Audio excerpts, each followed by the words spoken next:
I request Mr. Anand Srinivasan to step up on the stage and take on the podium. CEO of Smarter and Faster. Can you have a big round of applause for Mr. Anand Srinivasan? Thank you so much, sir.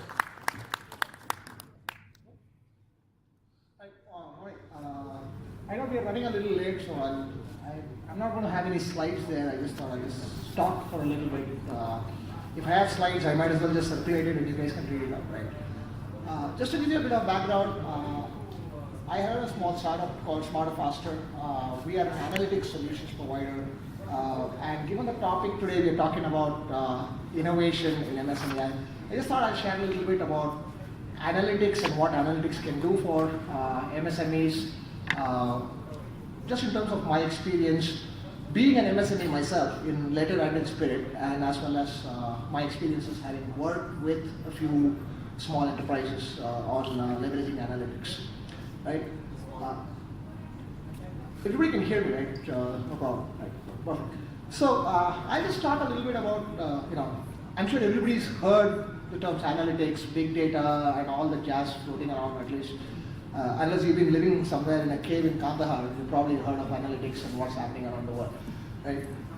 One of the things I want to talk about is, especially when I talk to MSMEs, there's a lot of hype that goes around in what analytics is. I mean, everybody gets caught up on, current trend in AI, ML, and what can we do and things like that. There's a lot of hype that goes around this. What we try to focus on is how can businesses innovate by leveraging analytics. Analytics is a tool that allows you to leverage what you're doing, but not necessarily a means to, it's a means to an end, it's not an end in itself. And, just to give you a perspective of what I mean by people getting caught up in the hype, oftentimes when I go talk to people about, hey, what can analytics do for you, the first thing they'll come back and say is, oh, wonderful, I've heard about analytics, can we do forecasting, right? And usually the question I ask them is, well, forecasting what? What are you trying to forecast and what are you going to do with it? And unfortunately, often when people don't have an answer to that, they just get caught up on, I want to be leveraging analytics, and there's a check mark that goes that, oh yeah, we are using analytics. Similarly, I was talking to a fairly large logistics provider in Southeast Asia, right? And we were talking about specific problems that they're looking at and how we can solve it. And one of the things that came up was, yeah, Anand, this is great, what you're proposing is great, but what I would like to see is how can you use a big data approach to solve this problem? Now, I had to sit with them and say, look, you have to understand that this is an operator in Singapore, right? Now, even if I have data for every single man, woman, and child in Singapore, right? The data is not there. Right? I could probably run that in Excel. But then there's this overwhelming hype about big data that the focus was more on, are we using big data, but less on what is the business outcome we are trying to achieve. So one of the things we want to look at is, from an innovation perspective, analytics and techniques that you have give you tools that allow you to innovate in your business, but they're not necessarily an end in itself. And I think that's one of the key things that people need to be aware of when we talk about analytics. If you look at the media today, right, there's a lot of articles you will find, a lot of hype about how different companies are using various techniques, right? One of the things we have to learn, and I think for MSMEs particularly, because you're talking about these kind of techniques fighting for an extremely valuable resource, which is your time and your capital, right? We have to learn to adapt appropriately. We cannot go back and run copycat solutions, saying, hey, what, I know so-and-so did this, let me try and do the same thing here.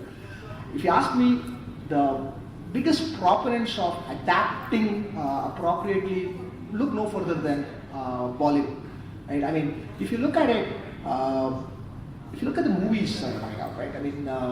We have learned to leverage the latest techniques in cinematography, the technologies out there. But at the core of it, the essence of the movies that they have retained their inherent Indian nature, right? The songs are not going to go away from movies that are coming out in India today. Just because Hollywood has done away with music as part of their movies, we have not done away with that. But we have learned to adopt the latest CGI techniques, the latest cinematographic techniques in our own storytelling. So what I look at that as a brilliant example of how we learn, adapt and innovate the latest techniques in our context. And I think that is pretty much the gist of what a innovation mindset for MSMEs will look like, saying how can we learn from what other people have done, how can we kind of ingest the crux of the matter and then kind of adapt it in our settings. And I think that is one thing that is grossly missing when people talk about analytics. Right? The other thing we want to talk about is few myths when you talk about when you talk to MSMEs about leveraging analytics. The first thing people will come back and say is, I do not have the data to do analytics. Now, whoever told you that you need gigabytes and petabytes of data to be able to do analytics? You can do analytics with whatever data that you have. As a matter of fact, later today I'm meeting up with, if you're from Bangalore, you'll be familiar with the organization called BPAC, right? The Bangalore Political Action Committee. Now, they reached out to me with some help on analyzing some of the data that they've got. Now, understand this, this is a non-profit organization that is working with data that they have collected about how the MLAs are performing, how various political candidates have their track record of how they've been spending and things like that. So obviously the data is wafer thin. I mean, you can imagine trying to get data out of the government offices, right? I mean, that's how it is. But the fact is that they were able to come back and say, yes, we have got some amount of data. Can we do some analysis with this so that we can better enlighten the voters in terms of how candidates are spending money, what are their priorities? Now, to me, that is another example of getting out of this, I don't have enough data. I mean, we don't need to go back and collect volumes and volumes of data to be able to successfully leverage analytics for what they want to do. You can actually work with minimal data set, right? The second myth that people come back and say is, it's too expensive. I don't know if I have the budget to do that. My answer to that is, there are multiple reasons why it gets very expensive, right? One of the challenges is, traditional approach about how organizations implement analytics involves extremely long cycles. So, they'll come back and say, oh, we will build a huge IT project and we'll run this thing. We need a massive IT department. You have to have an ERP system implemented before we can start doing analytics and leveraging software solutions. We have a different approach to the whole issue, is to say, how can we, and that's what I would like to consider our innovation in this space, is to come back and say, how can we cut down the time when between initiating a process like this to actually seeing tangible outcomes. Now, the moment I'm able to reduce the time dependency, then what happens is when I go talk to a customer, I can come back and say, listen, we can get something going quick. It doesn't require a huge capital outlay for me, because if I go to a large enterprise and say, this is what we need to do, they'll come back to me with a one-year plan where I have to commit a bunch of people. And that is going to cost. And the moment there is a cost outlay from the supplier, they look to defray that cost by saying, look, sign a certain commitment. Now, what we offer is to come back and say, we will get up and running in 2 to 3 weeks. Now, to me, as a business owner, a 2 to 3 week exposure to work at risk is something that I can absorb. But then I am able to go back and offer something to say, listen, I have eliminated a significant amount of the cost, upfront cost, which means that as you invest and work with us, you start seeing tangible results much faster. I mean, that's actually where we come back and say smarter, faster. So we can work smarter, get you results faster, right? These are some of the challenges in leveraging analytics.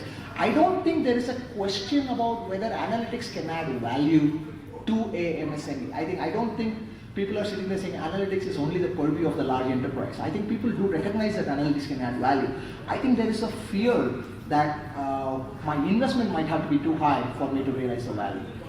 And I think that is something that I'm happy to talk to people about in terms of how do you start generating value by minimizing your upfront investment. And from my experience, what I've seen is most of the MSMEs, when they operate, when they see the value, they do spend. I mean, that's the nature of how we operate. I mean, I'm sitting here and I'm talking here, and obviously I saw a certain value in participating in this forum. That's the reason why I've come here and I've invested a certain amount of money to come and talk here as a sponsor. But at the same time, if the entry point is too high, then you come back and say, you've already set yourself up to fail because you've invested so much that you're not going to be able to get that kind of returns at scale to justify that investment. So the whole idea premise is to come back and say, how do we innovate to reduce your upfront cost, your investment, so to speak, so that the value starts flowing through quickly. Okay? The other thing which I would like to iterate is, I know some of the dignitaries here spoke about the Make in India initiative. So I think while the Make in India initiative is good, I think one of the things that we are missing, especially in the MSME sector, because I'm firm in the belief that the MSME sector is the one that is going to fuel India's growth story. It is not going to be the large enterprise. But I think one of the things that we should probably try to push is not just the Make in India, but consume in India. I think we have a big challenge in that, because when I go talk to people, they're ready to come back and say, especially when as a supplier to enterprises, they are much more open to saying, we would rather buy a well-known, worldwide product. So, and that is, again, goes back to the cost of upfront investment. So if you go and talk to a manufacturing unit, they will come back and say, well, you know what, I need an ERP solution, let me go and talk to SAP. Now, are there, and there are, niche, small software companies in India that do provide custom tailored solutions that work well in India.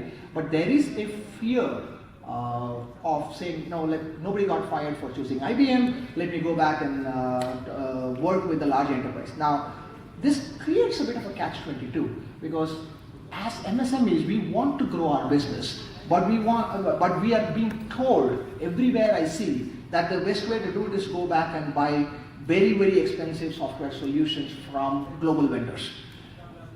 Why is there not an option to come back and say, are there local vendors who can provide you equivalent solutions, which are cost effective, which are lower your implementation cost, lower your investment cost, and hence you can still generate the same value.